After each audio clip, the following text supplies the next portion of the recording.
Joshua Hart in 4 seconds out, joined by Kalle Sauerland in the aftermath of tonight's main event here in Manchester. Harlem Eubank falling short tonight against Jack Catterall. And a bit of a bizarre ending, I guess you could say, Kalle. What are your initial thoughts?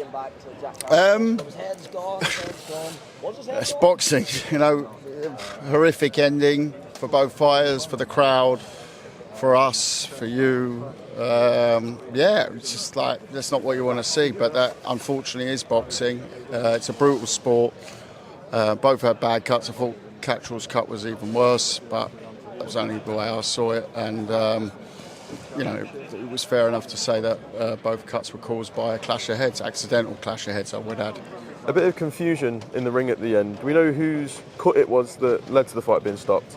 I don't actually, and to be quite honest with you, looking at both of them, I'm interested, but I'm not that interested because, I think both were deemed not to be able to continue. I don't know the exact rundowns of it.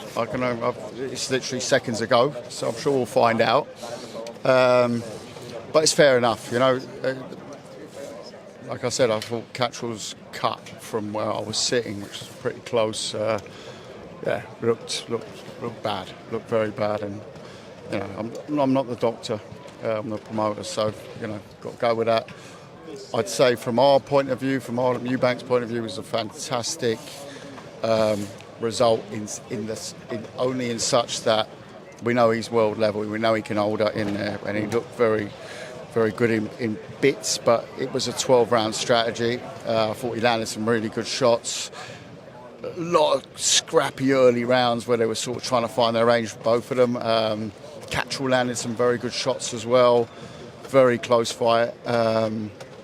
Really can't say more. I wish we could talk about a dramatic 12-rounder, but no, not tonight. Well, defeat for Harlem. Does this feel like a defeat, or given the performance he showed, he could hang around in there, there's still a lot of positives to take away from tonight? He won't feel like that right now, I can tell you. Nor will Catterall. No one will feel like a winner or loser tonight. I mean, I think that was pretty obvious from their faces in the ring. But what I would say is that Harlem should hold his head up high because after tonight, we knew we were rolling the dice, but he certainly was at least holding his own in there tonight. Just one more from me. Obviously, Conor Benn, not raiding, but making an appearance in the dressing room before. What was all that about? Was anything said between them? I guess mind games. I didn't know they even had a relationship, Catterall and Conor Benn, but Conor's always around. Come on, that's all part of boxing. Not to say good to see, but fun to see. Kalle, I appreciate your time and commiserations on the result tonight. Thank you. Cheers.